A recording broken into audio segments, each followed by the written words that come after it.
আম দিয়ে যে এত সুন্দর একটা সফট স্পঞ্জ এবং ফ্লাফি কেক বানানো যায়, এটা আপনারা বাড়িতে তৈরি না করলে কেউ বুঝতেই পারবেন না। এবং এটা ডিম ছাড়া বানানো হয়েছে, দেখুন কেটে দেখাচ্ছি একটা।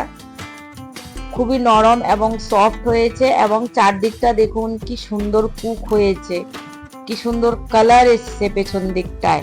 তাহলে একবার রেসিপিটা শুরু করা যাক।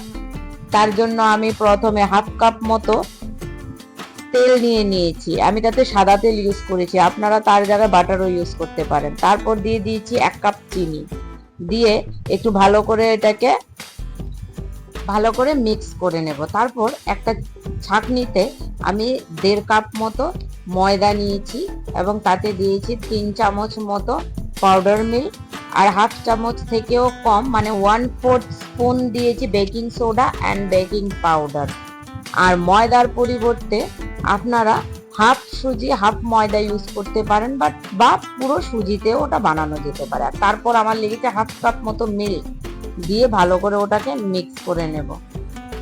আর ওটা আমি ইলেকট্রিক ব্লেন্ডার দিয়ে ওটাকে মিশিয়েছি, আপনারা হ্যান্ড ব্লেন্ডার দিয়ে মিশিয়ে নিলেও হয়ে যাবে।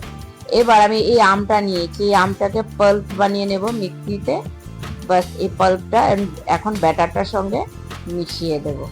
তারপর তাতে যাবে ভ্যানিলা এসেন্স দিয়ে একটু মিক্স করে বাস আমাদের কেকের ব্যাটার রেডি হয়ে যাবে। আর আপনাদের যদি আমার রেসিপিগুলো ভালো লাগে, please don't forget to like, share and subscribe the channel.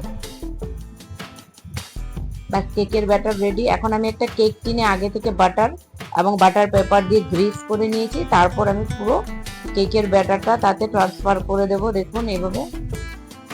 এবং ওটাকে উপর থেকে গার্নিশ করে দিয়েছি কাজু, তারপর কিশমিশ এবং কিছু টুটি ফ্রুটি দিয়ে ভালো করে আমি ওটাকে গার্নিশ করে দিয়েছি উপর থেকে। দেখুন দেখতে কি সুন্দর হয়েছে কেকটা, আর কালারটা কি অসাধারণ এসছে।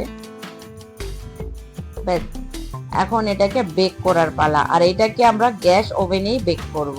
তার জন্য এই অ্যালুমিনিয়াম কড়াইটা আমি নিয়ে নিয়েছি, আর তাতে আমি কিছু দিয়ে দেবো নুন। এই নুনটা আমি রেখে দিয়েছি সব বেকিং এর জন্য, আমি এটা ইউজ করি। দেখুন কালারটা চেঞ্জ হয়ে গেছে। তারপর তাতে দেবো একটা স্ট্যান্ড বসিয়ে দিয়েছি।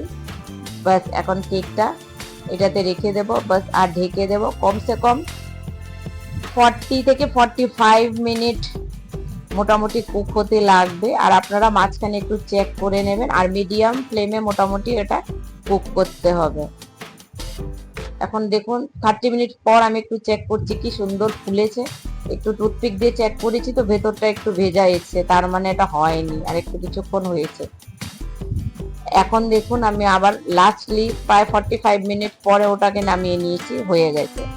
এখন এটাকে আমি ট্রান্সফার করে নেব। একটু ঠান্ডা হওয়ার পর আমি এটাকে ডিমোল্ড করে নেব এবং সার্ভ করে আপনাদেরকে দেখাচ্ছি। খুবই ফ্লাফি এবং সফট এবং স্পঞ্জি হয়েছে কেকটার, খেতে তো বলাই যায়, একদম একটা ইয়াম্মি কেক হয়েছে। So eat healthy, stay healthy, take care and bye bye. তাহলে দেখা হচ্ছে আরেকটা নতুন রেসিপি নিয়ে। Till then enjoy the cake.